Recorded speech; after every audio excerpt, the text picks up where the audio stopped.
Yes, that's me. Can I help you? Great! You see, Tighnari sent us here and... What? Tighnari?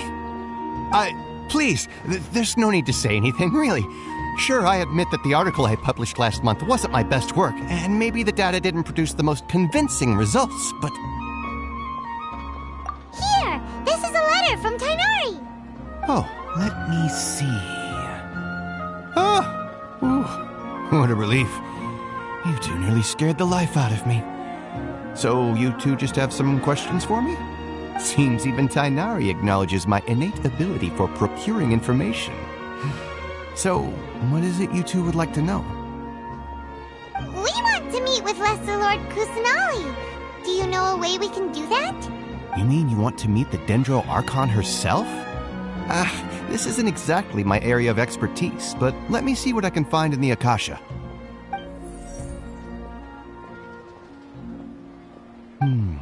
Sorry, the Akasha didn't respond to my query. What? You too? But what about your abilities for getting information and all that? Paimon was sure you'd be able to access more info than we did. Well, as I said, this isn't my area of expertise. I am but a lowly researcher, so the Akasha doesn't see a need for me to know more about the Dendro Archon. All I know is that ever since Lesser Lord Kusanali returned to Sumeru, she's never left the Sanctuary of Sorasthana or made a public appearance. Huh. Didn't expect her to be such a mysterious figure. The Dendro Archon is somewhat of a recluse. Perhaps she just doesn't want to entertain visitors, which would explain the lack of information in the Akasha. Aw, but then what can we do? No need to worry just yet. I'm only hypothesizing here. You could certainly try asking around and see if anyone else has ideas. And besides, you two should consider the bright side of things. Not being able to see Lesser Lord Kusanali may not be a bad thing. In this world, there will always be information you cannot obtain from the Akasha and things you can never accomplish. Knowing when to yield is a form of wisdom. Take me, for example. It's a miracle if my brain cells can spit out one paper every 3 years. But Tighnari? That guy can publish 3 papers in just a single year. Okay. Thanks for your advice. Don't mention it. If you two ever want information about things like who's been promoted within the academia or relations between the 6 great sages, come find me. Hey, come on. This is a survival skill at the academia. Oh, Paimon's expectations were pretty low, but this is so low it's like digging holes in the dirt. So what do we do now? Even if we want to talk to someone, we don't know anybody here. Huh? Like who? Oh, you're right! Catherine! The Adventurers Guild has its own intel network. Let's hurry and find her. Anything else you'd like to ask about? Sage is the highest rank for an academia researcher. Since the institution's founding, each of the 6 great sages represent the finest mind and leader of their respective darshan. One grand sage is chosen from among the 6 sages to serve as the head of the academia. The current one is Sage Azar of the Rotawahist Darshan. Since ancient times, the sages have contributed immensely to Sumeru. The widespread usage of the Akasha is thanks to their hard work. Anything else you'd like to ask about? I just knew you'd be curious about that. Although the 6 Darshans conduct research in different disciplines, their sages frequently interact with one another when managing academia affairs. In the Amorta, our leader is Sage Nafis. His temper is legendary. We researchers are terrified of him, and even the Grand Sage gives him some leeway. He hasn't shown his face lately, though. Rumor has it that he's currently involved with some major project. Thankfully, he's been so busy that I was able to publish a paper. Anything else you'd like to ask about? See ya. Take a page out of my book and learn to look on the bright side of things.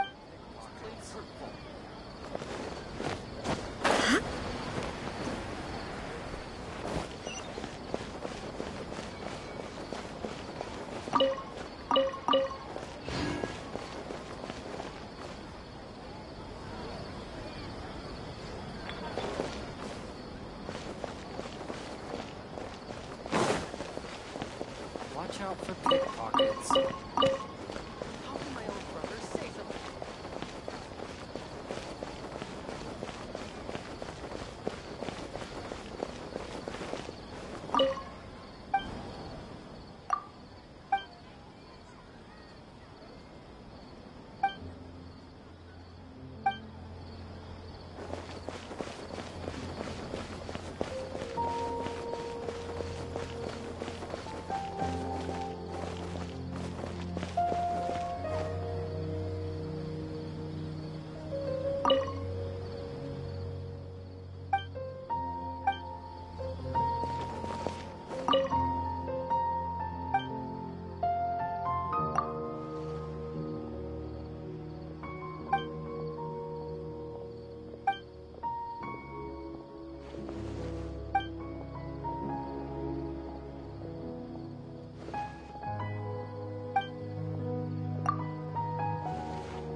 For the horse.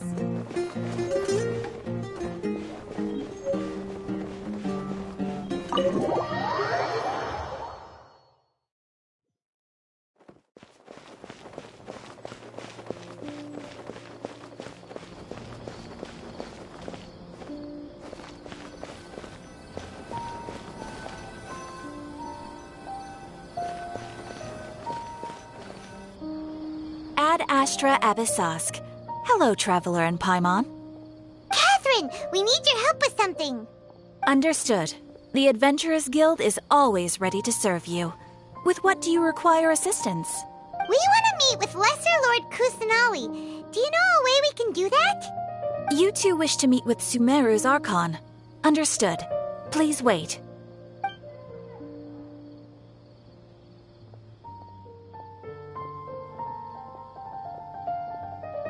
I apologize, but I am unable to call up any relevant information in the Akasha. I'm also unable to locate any pertinent information in my personal memory. Aww, another dead end. Well, if Catherine can't help us, then we really don't know anyone else to ask now. Please do not worry. I may know of someone who can help you two. In Sumeru, the Adventurers Guild does not serve as the vanguard of information. Rather, there are numerous active mercenary groups collectively known as the Eremites.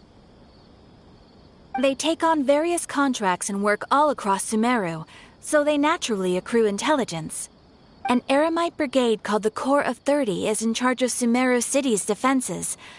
Not only are they the oldest brigade, but they are responsible for managing and coordinating the affairs of all other mercenary brigades. Corps of 30? What a weird name. Supposedly, they are named as such because their ranks numbered 30 at their inception. Asfand, an advisor with the Corps of 30, maintains good relations with the Adventurers Guild. Though he's already retired, he and his words carry great weight within mercenary circles. If you'd like to get in contact with him, you can find him at the Corps of 30's headquarters, the Citadel of Rexar. You're welcome. I wish you two the best of luck. We look forward to your exploits in Sumeru. All right, off to the Citadel of Rexar we go!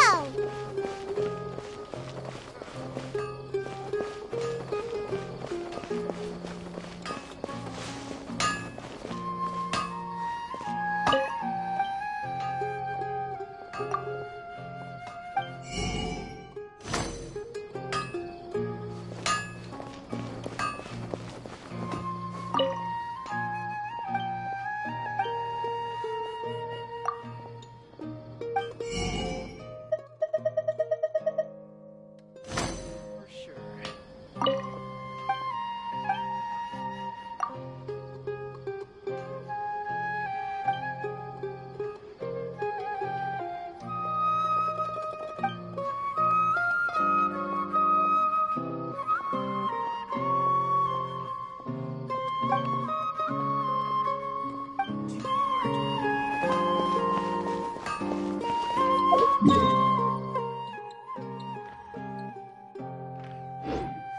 parts are safe for sure.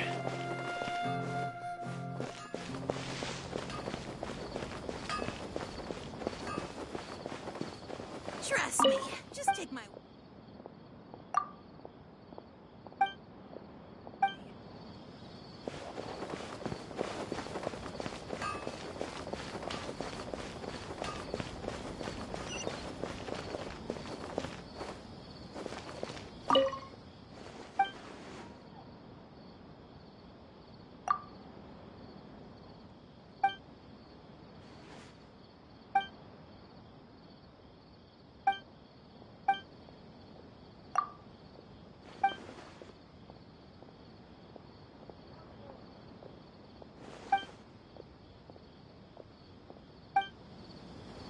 These parts are safe for sure.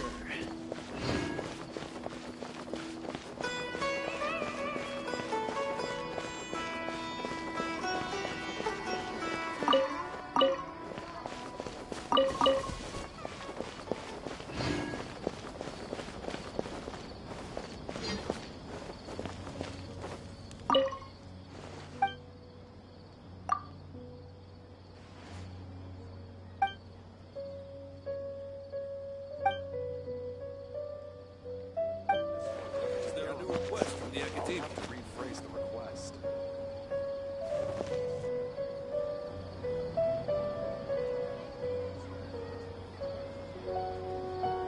Welcome. The Adventurers Guild told me to expect you two. It's nice to meet you, Osfond. We'd like to ask you about something.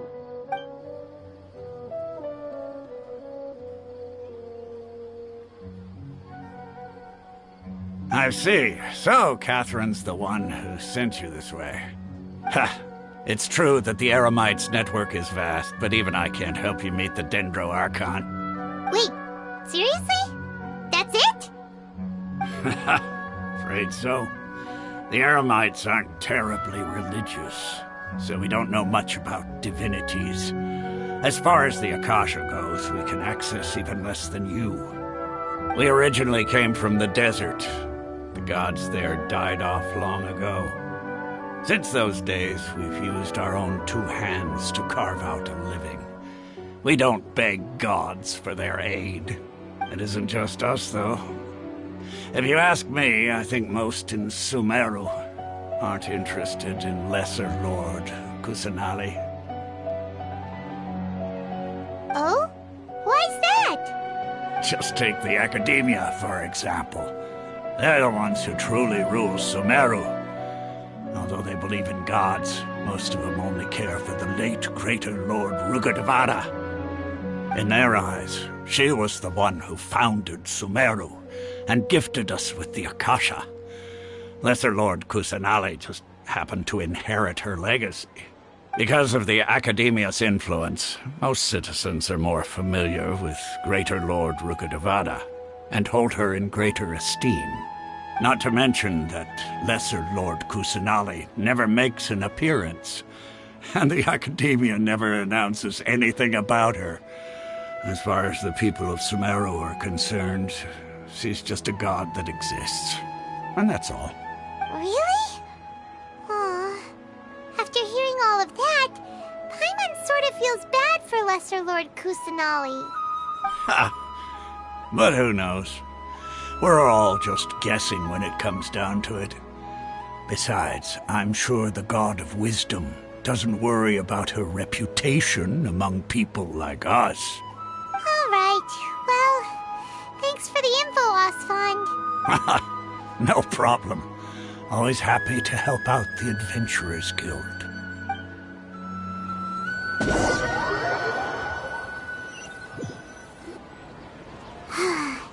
Seems Osfond was right about most people's attitudes here. Not only are they not interested in the Dendro Archon, they even say stuff like, if the Akasha doesn't think I should know, then I don't need to know about it. We've been asking for information non-stop ever since we got to Sumeru. But the harder we try, the more helpless everything seems. Isn't there at least one person in this entire city who cares about Lesser Lord Kusanali? Oh, you two are interested in Lesser Lord Kusanali? Huh? Who are you? From the sound of it, you two are Outlanders who recently arrived here. You've been asking around for information on Lesser Lord Kusanali, right? Oh, I'm sorry. I forgot to introduce myself. I'm Dunyarzad, one of Lesser Lord Kusanali's faithful followers. Whoa, really? Then do you know how we can meet with her? I'm afraid I can't help you with that. But your conversation earlier did happen to remind me of a legend about the Dendro Archon. Sure. It goes like this. Long, long ago, there was a man who heard a prophecy. It predicted that a great calamity was about to befall him. Panicked by what he heard, the man sought out the Dendro Archon in hopes that she would bless him with the wisdom to help him escape his predicament. The man journeyed across deserts and through rainforests and experienced tribulations of every kind. However, he still couldn't find any trace of the Dendro Archon. In despair, he thought, alas, the Archon has abandoned me. He then had no choice but to sorrowfully resign to his fate. Okay, and then what happened? And then, the calamity came. But to his own surprise, the man felt somehow emboldened by the trials of his journey. By relying on his own strength, he managed to overcome the adversity. At that moment, a bird perched upon his shoulder. This bird was, in fact, an avatar of the Dendro Archon. She said, "O Archon Seeker, do you now understand? She and her wisdom have long been found by you. Along your journey, we were in every flower and blade of grass, every ray of sparkling sun, and every breath of dancing wind. So long as you continue to think and ponder, we'll be wherever you go." Yeah, thanks for the story! Paimon feels all warm and fuzzy inside after that. In a way. It seems like this story is also one of the Dendro Archon's avatars. Dunyarzad, since you worship Lesser Lord Kusanali, can you tell us anything else about her? Of course. So did you two know that, I'm terribly sorry, but it seems something's come up now. Let's chat another day.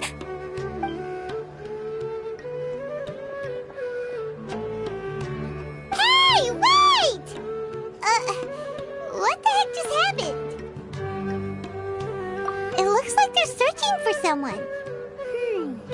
Dunyarzad was acting super nervous just now. You think they're looking for her? This stinks! We finally managed to find a lead about Lesser Lord Kusanali! We can't let them get in the way now. Let's see if we can get rid of them. Then we can catch up with Dunyarzad. Hey, have you two seen a brown-haired girl wearing a purple top and a long blue dress? We're looking for her. Did she have bandages wrapped around her wrists? Yes, that's her. Did you see which direction she went? Yeah, she went that way. Quick, after her!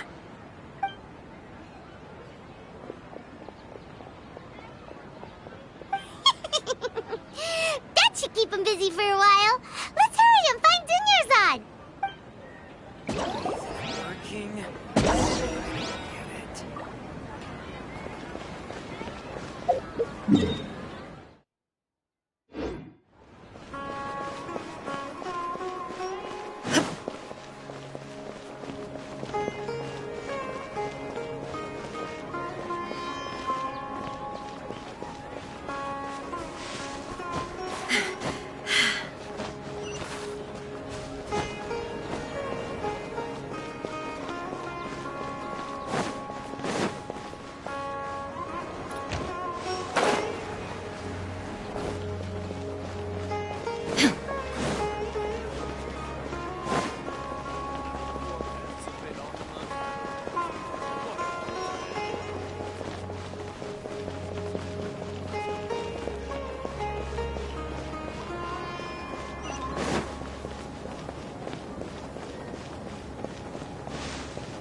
long gone by now.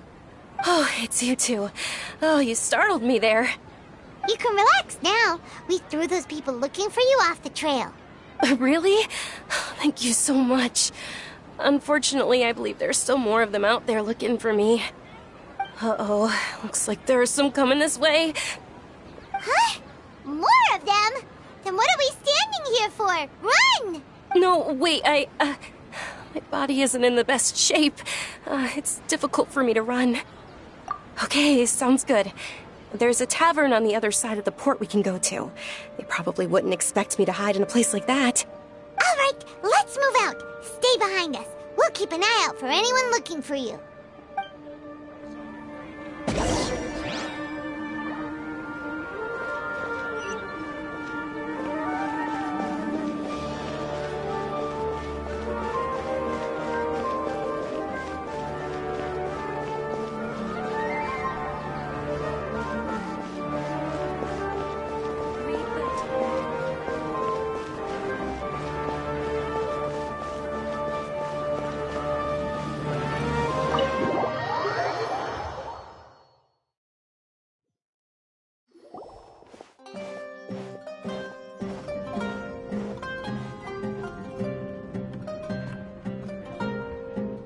We made it. Oh, they shouldn't be able to find us now. Wait! Stand down, Dia!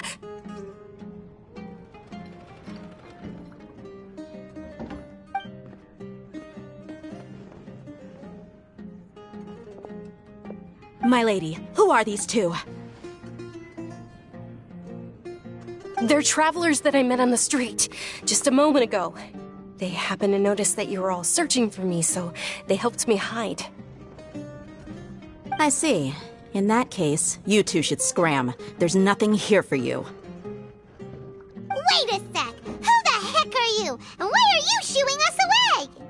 I'm Miss Dunyarzad's bodyguard, here to see that she returns home safe and sound.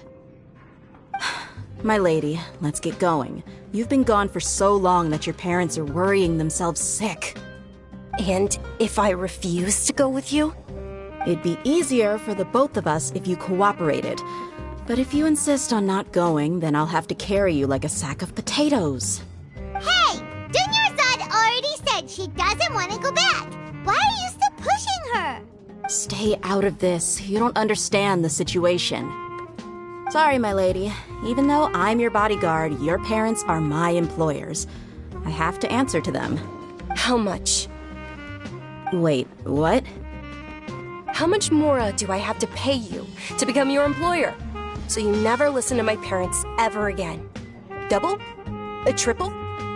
Give me some time and I'll get that much. My lady, this isn't about Mora. I don't know what you think of us Eremites, but let me say this. I like Mora, but I'll never go against my principles. That's why I'm here looking for you. Sure, it's an order from my employer, but my conscience was also telling me it's the right thing to do. And knowing your health, carelessly running around like this is gonna hurt ya.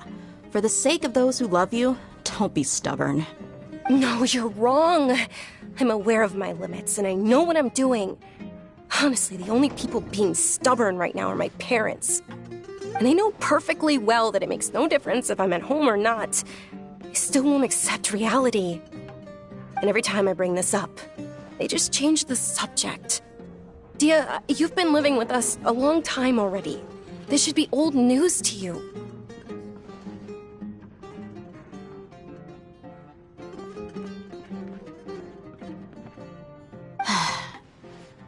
Dia, I know it hasn't been easy for Mother and Father, and I'm grateful for everything they've done for me. But there's someone else in this world I'm also grateful to, because she saved me. The love I have for her is the same I have for my parents. This is my life and my last chance. So I want to do something meaningful. My lady, are you sure what you're doing now is meaningful? Yes, I'm sure. At least, it is to me. Fine, I won't ask you to return home anymore. But let me make something very clear. I'm only doing this because I respect your determination, not because I agree with you. Thank you, Dia. Sorry for being so rude just now. my nerves were acting up. And I even brought up your payment in such an offensive way. Don't worry about it, my lady. I did say that I like Mora. Besides, that's our next topic of conversation. Today's little excursion caused such a ruckus that every single bodyguard at the estate was deployed. It wouldn't be easy to hide things from your old man. Since this definitely won't be your last escapade, here's a little tip. You should at least make it look like your room and things are still in order when you leave. Also, you'll need someone to cover you for when you're out and about. So, I'll let you hire me, my lady. This way, everyone wins. As for the pay, let's say half of what your father pays me. We can settle the bill when we return to the estate. Okay, deal. Yay! Looks like they've reached an understanding. I'm fine, really. I just feel a little tired now that things have calmed down. My lady, stop trying to look tough. We're already in a tavern, so let's rest up and grab some grub. I'm sorry for worrying you two. If you don't mind, I'd like for you to join us. Sure! After you rest up, we want to hear more about Lesser Lord Kusanali. Well, your perspective is just tunnel visioning. Your theory is just putting the cart before the horse. Ha! Well, if it isn't Dia. Haven't seen you in nearly half a year. Word on the street is that you're a bodyguard for the Homayani family now. Ha! Don't you find that kind of work boring? Nah, you get used to it. How about a menu over here? You got it. Huh? Isn't this little Miss Homayani herself? We don't get to serve personages like you very often. We'll be sure to prepare our very best. Thank you, sir, but there's no need. I don't have a lot of Mora on me, and I really ought to save as much as I can. But please bring these two the best food you have. They're my new friends, so I want to be a good host for them.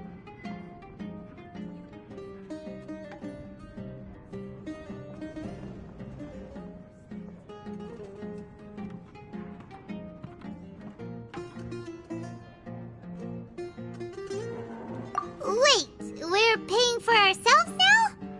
Aw, Paimon kinda wanted to try something fancy, but we aren't exactly loaded.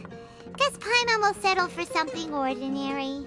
How about our coconut charcoal cakes? They're our signature snack, and they run cheap. Look, other customers over there are eating some now.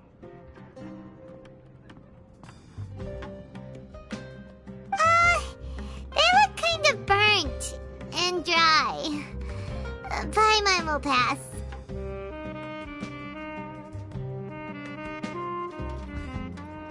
Hey, come on! Paimon has personal preferences too, you know. Dunyarzad, we asked a lot of people when we first arrived, and almost nobody was interested in Lesser Lord Kusanali. So, what made you want to follow her?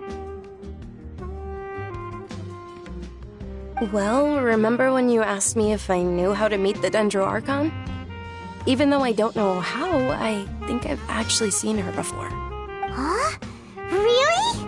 Yes, it was when I was a child. At the time, my illness had kept me bedridden for the better part of a year. I was stuck inside and couldn't make any friends, and my parents did their best to find treatments for me.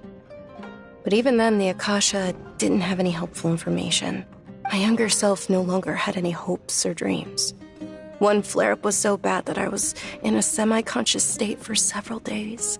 Then one night, I woke up alone in my room. I was terrified. My body was paralyzed. Even if I cried, there was no sound. At that moment, an ethereal voice spoke in my mind. Dunyarzad, don't be scared. You don't have to cry.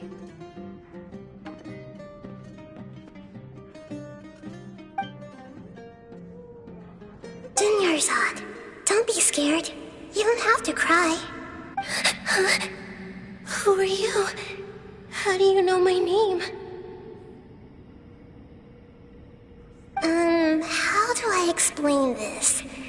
You might not be able to understand, but actually, I know everything about you. Really? Of course. I know that you're scared of thunder, that you hate taking medicine every morning, and that you love counting the petals on your mom's skirt. Wow, you really do know everything. Dunyarzad, is there anything you want? What? Not really. I can't go anywhere or do anything. Huh? But aren't you a child? All children have wishes. Tell me what you want, and maybe I can make it happen. But can you make my illness go away? Oh. I'm sorry. But I'm not powerful enough to do that right now. Then, can you be my friend? After that, the voice said, "Okay, I'll be your friend." Although my body was suffering during those days, that voice encouraged me and told me many wondrous things. Beyond my window was the flourishing Sumeru city. Beyond the city was a lush rainforest. And beyond that was the wall of Samiel, deserts, and all of Teyvat.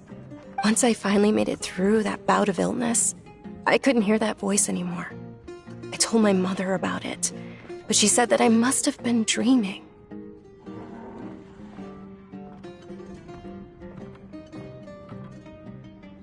But I know that that voice wasn't a figment of my imagination. Before that, I had never heard of Teyvat.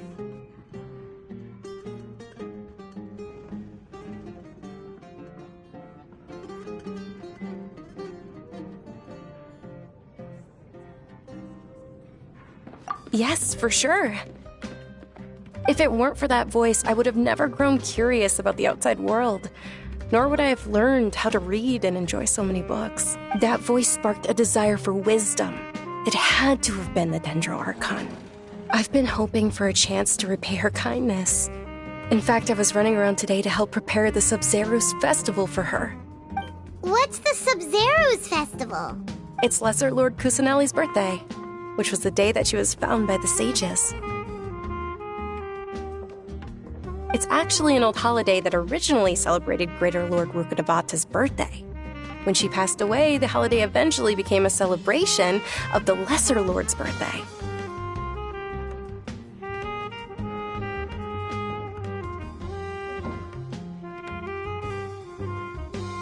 I heard everyone was overjoyed when they welcomed her back to Sumeru. In those days, the festival was a huge deal, but because of the Academia's influence, people have gradually lost interest in the festival.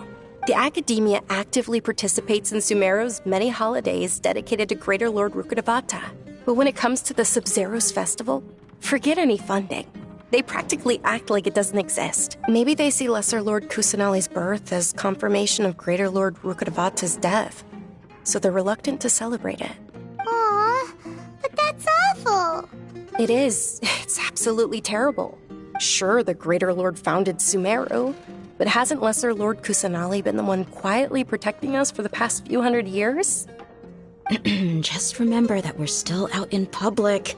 Don't get too carried away now. I know that people over by the Grand Bazaar still hold the Sub-Zerus festival to this day, but I hadn't met any of them before, so I was never able to contribute. But recently, I made a friend there who also follows Lesser Lord Kusanali. I gave her my savings because I want her to throw a wonderful festival this year. That's the least I could do for Lesser Lord Kusanali. Hold on, my lady. Does this friend happen to be Nilou, the one who sends flowers to the estate? Yes, that's her. I saw her leaving the other day with a nervous look on her face. It seemed like she was hiding something in her arms. Did you give her something? Yes. Initially, I didn't have much Mora prepared, so I had Nilou sell one of my skirts. I've agreed with Nilou to meet up at the Grand Bazaar today and see how things are coming along. Dia, would you accompany me? Sure. That's quite the trip, though. I'll carry you. No, that would be too much, even for you. You might as well just accept the lift. If I let you walk, who knows how long it'll take us. And if anything happens to you, then I'd really never hear the end of it from your father. But of course. Nilou will be thrilled to hear there are more people interested in Lesser Lord Kusanali.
Sorry I'm late, Nilou.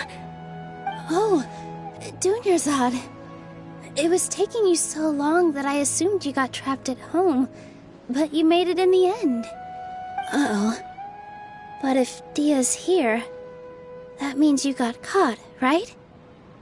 You could say that, but everything worked out. She's on our side now. Not completely. Oh, and who are these two? Oh, meet the Traveler and Paimon, my two newest friends. They're visitors who just arrived at Sumeru City and are looking for information on Lesser Lord Kusanali. So you're followers from another land?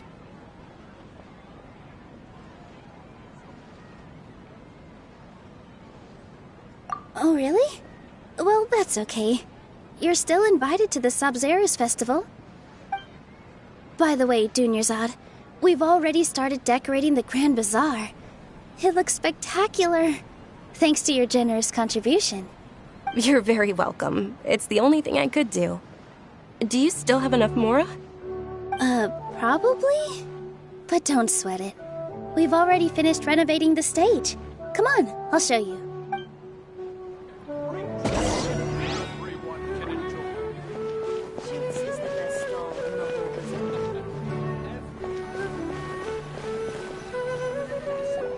Wow! This place is amazing! Not bad. Last time I was here, the stairs were full of holes. The stairs were nothing. A little while ago, we discovered that the tree above the stage had a huge chunk of bark ready to fall off. Mr. Zubair was worried sick. We reported it to the academia many times, but they never sent anyone to deal with it.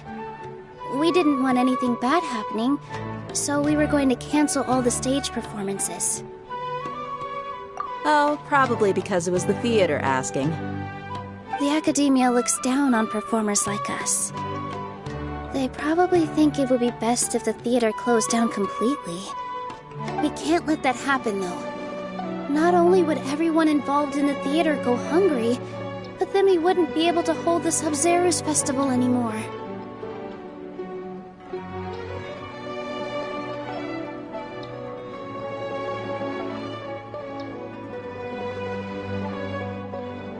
Thank the Dendro Archon for Dunyarzad. But the more she gave us, we hired someone to patch up the tree, and we also gave the stage a much-needed makeover.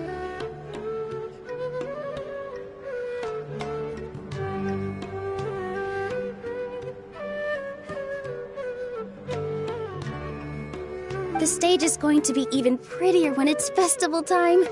I can't wait for you to see it. And I can't wait to see you on the stage. You've been practicing so long already. It's almost time for your dream to become reality. It's our dream.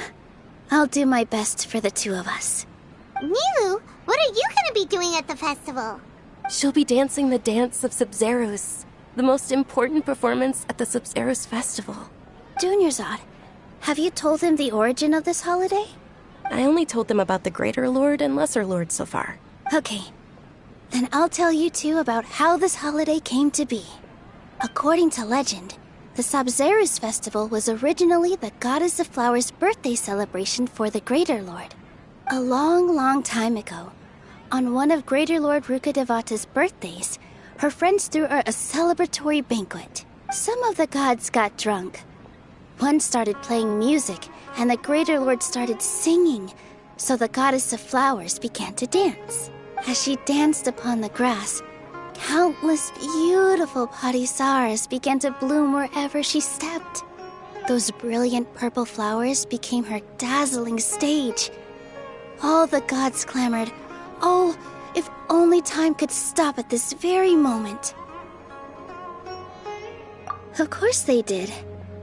When people mention the gods, they always think of the Archon War. But Sumeru's gods also had happy times. Although they aren't around anymore, they're preserved in our tradition of dance. This outfit I'm wearing is apparently based on how the Goddess of Flowers looked. Though we're just tiny people compared to the divine, we still have to do our best to make sure that the birthday girl feels loved on her special day.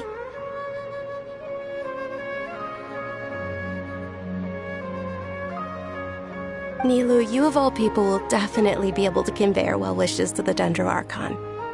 I also noticed that you went the extra mile and scattered Parisaras around the stage. They symbolize the Goddess of Flowers, after all. It's just a shame that all the real Parisaras went extinct after her death. Yeah. The Greater Lord brought forth Parisaras in memory of the Goddess of Flowers. But she ultimately could never truly replicate that beautiful purple. Thinking about the Goddess of Flowers dance makes me wish I could have seen it. If my stage were anything like that, I'd be thrilled if I had just two real Parisaras on the stage. So, Traveler and Paimon, what do you think? Interested in the Sabzeruz festival? Will you two be coming? All of Lesser Lord Kusanali's followers will be there for her birthday. It'll be a good opportunity for you to learn more about her. Ooh, Paimon thinks that's a great idea!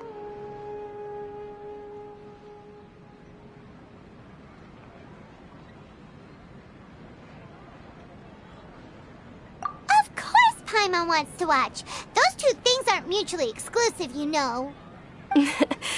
So how about we all attend the Sabzeruz festival together? Dunyarzad, let me show you which stage decorations we've picked out so far.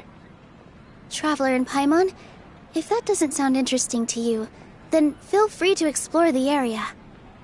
Everyone at the Grand Bazaar loves Lesser Lord Kusanali, and we're all looking forward to the Sabzeruz festival. In that case, we'll take a look around.